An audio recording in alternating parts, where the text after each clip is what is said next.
Welcome to Dean's Discuss, a podcast that examines how science and research at UC Davis affect our everyday lives. Join our hosts, Allison Brashear, Dean of the UC Davis School of Medicine, and Michael Larimore, Dean of the UC Davis School of Veterinary Medicine, as they give their thoughts on how the work of scientists, physicians, and researchers affects us all.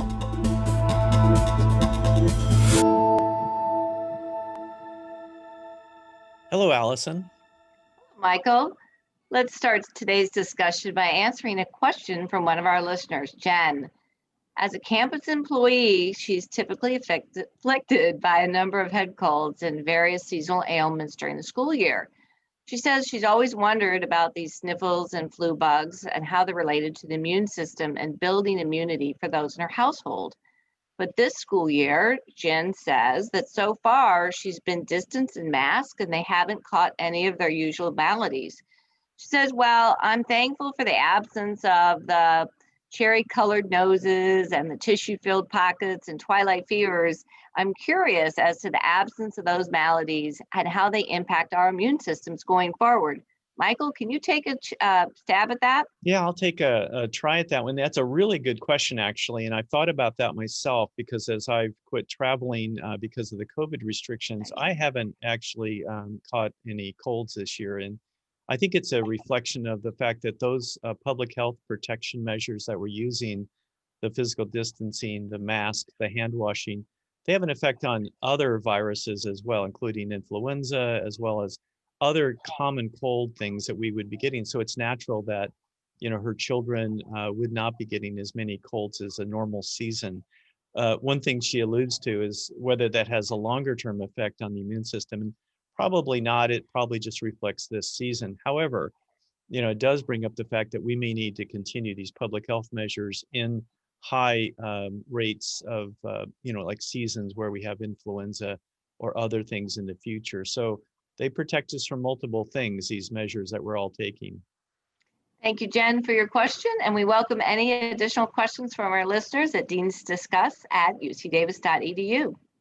Allison, one thing I was thinking about was what a year 2020 has been. It's been a year of learning. It's been a year of tragic losses. I think we really are very sad, and it's another grim milestone that 250,000 Americans have lost their lives to COVID-19. So it's a somber end of the year, but one thing that also, all of our lives have been affected by the pandemic, and certainly we've talked about that throughout the years on this podcast. But I'm very proud of the fact that even though we're in this third surge of COVID and our county is in a purple status, the way we rate them in California. But I'm really proud of the fact that what we did this year in terms of UC Davis's response across the whole campus and all the innovations that came forth. And I know you are too.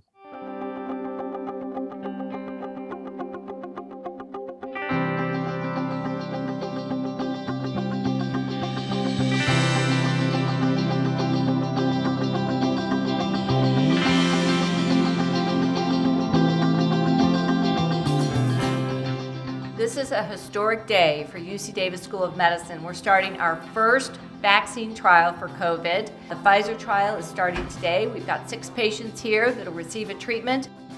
Going from something that can test 20 tests a day to something that could test up to 1,000 or more a day with a robot, that's our end game.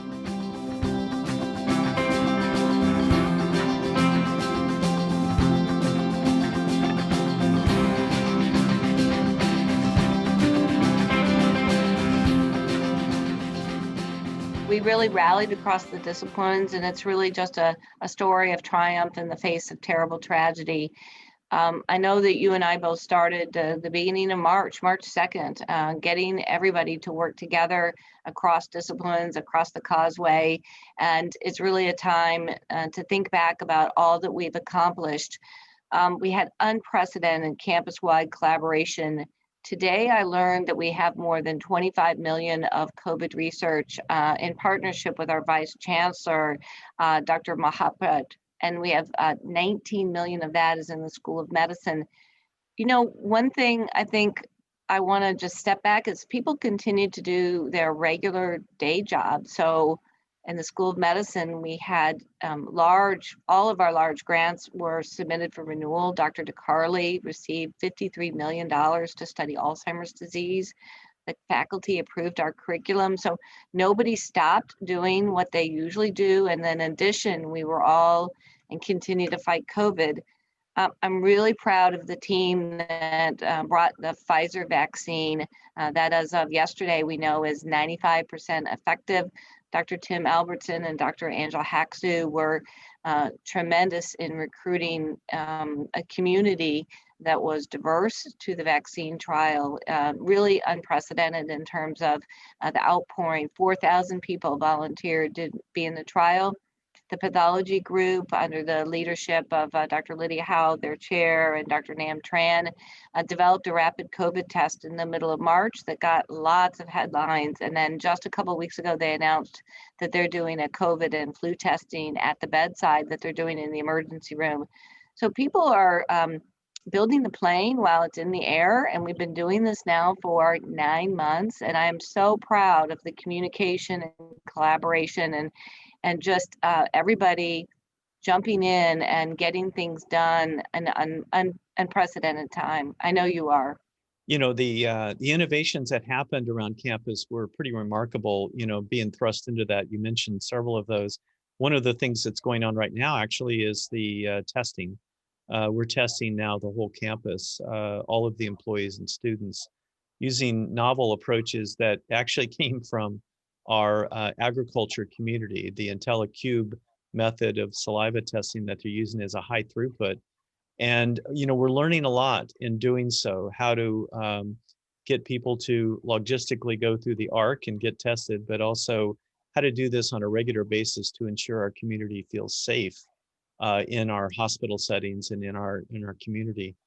The other thing that's really interesting is the work that was going on even before COVID that set up some of this. Some of the work on remdesivir was, conducted in cats more than 2 years ago and published because cats, as it turns out, suffer from similar coronaviruses, not the same as SARS, although cats during the year we found out occasionally can get infected with COVID, but their own coronaviruses. But those same drugs worked, and Niels Peterson was featured in Atlantic Magazine in a great story that showed some of that work that really preceded the work done in the human clinical trials. And as we know, even the president received remdesivir for his treatment for when he suffered from COVID. So, I think some of that early work was exciting to know that we were actually well involved even before the pandemic. Well, Michael, you're absolutely right. And we were also early involved in the clinical trials in humans in remdesivir. And Dr. Stu Cohen was one of the first investigators to use remdesivir. And in fact, I remember that we got the trial up and running from 5 days of receiving the protocol to getting the patient getting the treatment. That's unheard of in clinical trials. Usually those things take months. So Stu and Tim Albertson, Dr. Angela Haxu, the entire infectious disease ICU team has been working day and night to provide cutting edge clinical trials research to our patients that are in the hospital. More recently, they've been treating patients with the monoclonal antibody that you mentioned as well. So it's exciting, and I anticipate over the next couple of months, we're going to just continue to have novel treatments come out and novel testing, and hopefully we'll get ahead of this. One of the areas that UC Davis has really led the way in a long time is One Health. Michael, can you just tell us a little bit more about that? Yeah, I think, when we think of where these things come from, where does these viruses reside? Turns out that many of them are in wildlife reservoirs. And, certainly they can trace back from analyzing the genetics of the virus that it's related to bat viruses. And, it had probably an intermediate host before it came into humans. But by that knowledge, we know that really means that we need to understand that. And that interface is at animals, people, and the environment.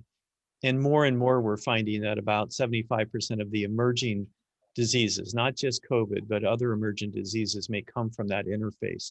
So one of the things that's really interesting about a campus like ours is we have so many people and expertise in the environment, in both at the animal side and the human side. that coming together, really the best minds come together at that interface to say, where do they come from? What are the factors that lead to them to spill over into our environment? And the federal government has recognized that and has funded UC Davis through the PREDICT program, which was a large grant from USAID that has been, here for the last decade. And they really set up about 30 or more than 30 countries, laboratories and testing for viruses like COVID. And they were able to really respond very early on. So the same countries were some of the earliest laboratories that capacity building was built out from the PREDICT grant. And then subsequently to that, during the course of this last year, two more grants, one to help educate the workforce of the future. And really that's another one that trains people throughout the world in global health, which is another strength area for UC Davis to understand that interface. And more recently, one of 10 centers by NIH. So we've received the attention of the federal government with funding, but it was only because we had the expertise already in place to really answer that through that One Health approach. Well, Michael, you bring up something that's really important is the synergies between our two schools and the rest of the campus. And also, I just want to say, I think that academic medicine and has really been brought to the forefront during this terrible pandemic. I think most people in the country now know who Dr. Fauci is. And I don't think most people knew what NIH was in the past. It wasn't on the top of everybody's mind. So that's where schools of medicine, schools of veterinary medicine really interact with education at hospitals, and we're all working together. And I think it's the sweet spot that really the academic health systems can really work from. And that's by bringing clinical trials and research programs and education programs directly to our patients. So, we were giving remdesivir and now are still giving other research medications for COVID before they hit the market, before you could get them anywhere else. And that's really what I think value that academic medicine brings to the community. And we're teaching our students directly at the bedside on how to do that. They are right in this, helping us fight this pandemic. We've got our medical students back in the hospital. So I think it's just been a really illustrative part of what academic medicine brings to our communities, to the country. And it's been just a fascinating thing to watch. And I'm so proud of everybody across all of UC Davis for their contributions. Yeah, if you think about it, back in March, we both of our faculties had to quickly flip into an online version for a lot of our lecture courses, and we have continued, and the whole campus has continued to do so. And so, when we think back of how quickly we had to respond to that, and that was occurring nationwide as well with all of the universities. And, there are multiple layers of things that were learned during that process, how to deliver the online learning. We all got really into Zoom. I'm afraid I've spent too many hours doing Zooming. But in addition to that, I think we've learned some lessons. In some cases, things that we'll carry forward, how to deliver telehealth, how to communicate to rural areas through communications like this, how to deliver the information through webinars. And we're getting bigger audiences that way, and people are paying more attention to those kinds of informational outlets. On the downside, of course, the mental health and wellness side throughout the year. And I know both of our schools are very interested in the mental health and wellness of our faculty, of our staff, of our students. So we had to bolster that and really think about how do we support. And the people on the front lines that we really worry about, of course, are those on the front lines of treatment and their health. There was a great article in the New York Times about nurses on the front line as the real heroes in this pandemic. And you have many of those in your hospital that are true heroes on the front lines. But one thing that we've really learned is that we need to support them as much as we can, and how to relieve that mental health and wellness part of that. So beefing up our counseling, looking at ways to help improve childcare for our faculty that are parents that are trying to juggle both the education of their kids as well as their jobs. And I know you did a lot in that area and throughout the health systems and within the School of Medicine as well. You know, I'm worried about that topic because the holidays are coming, and that is a time for stress and people feeling lonely.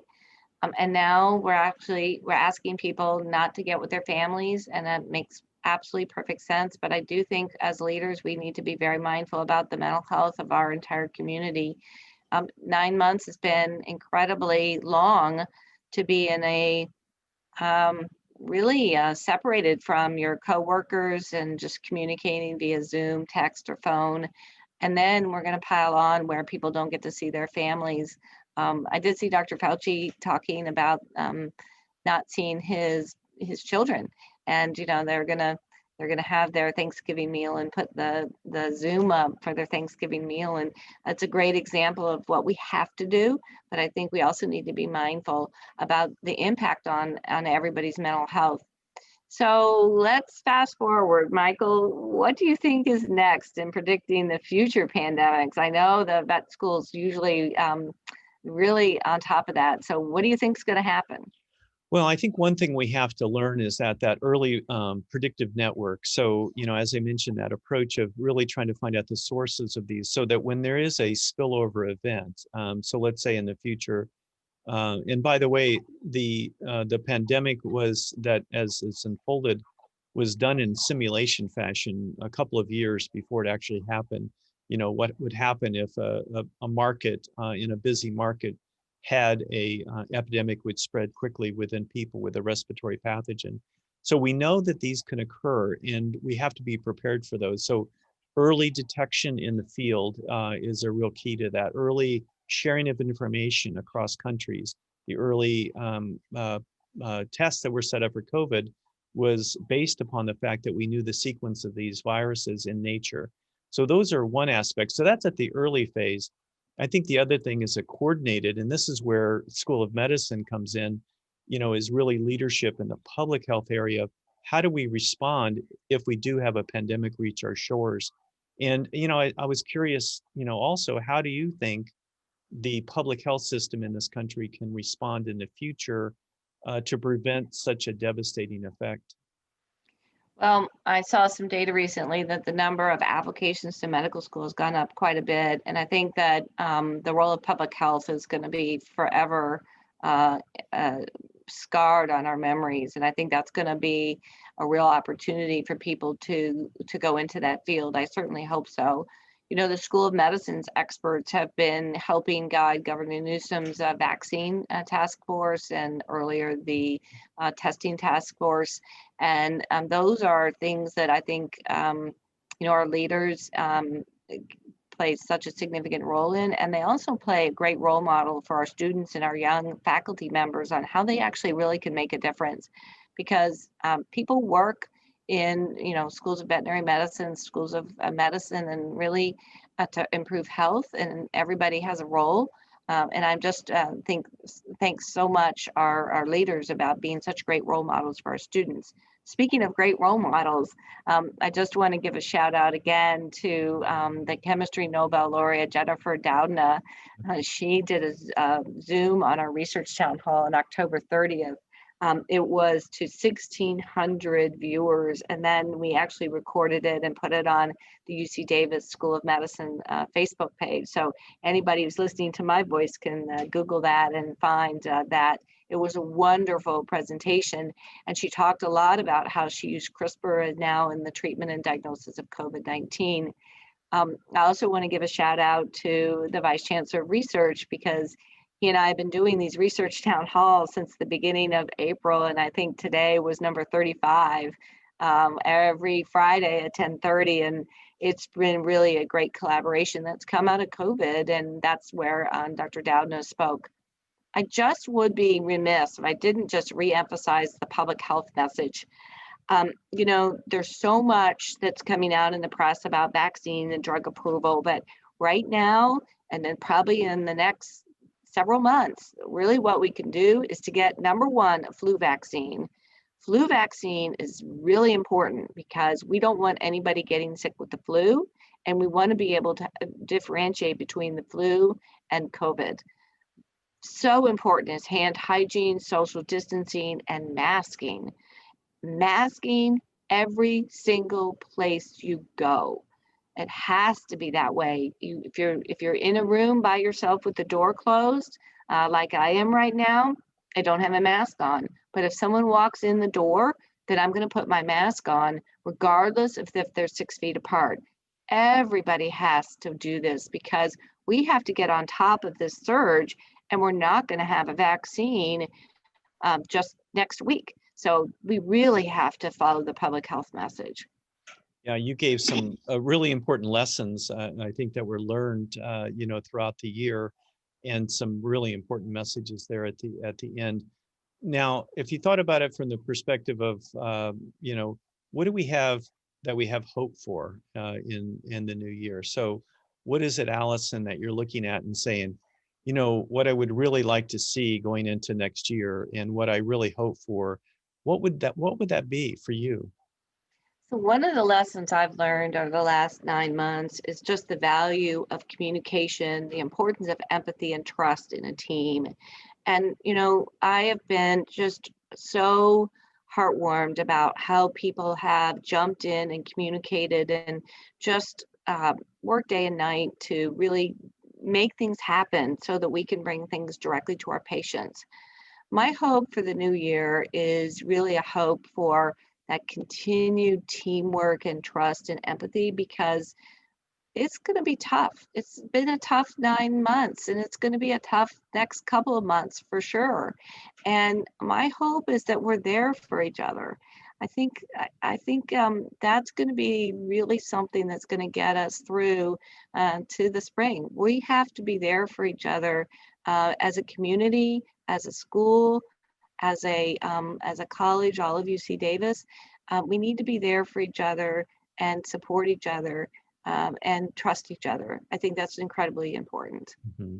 Sure. One of the things I look at is very similar, that when we brought all those people together, when those numerous examples you mentioned of both the research discoveries, the educational outcomes, the public health outcomes, they come about from teamwork, and collectively the innovations that we saw were not based upon a single individual's idea, but there were often teams.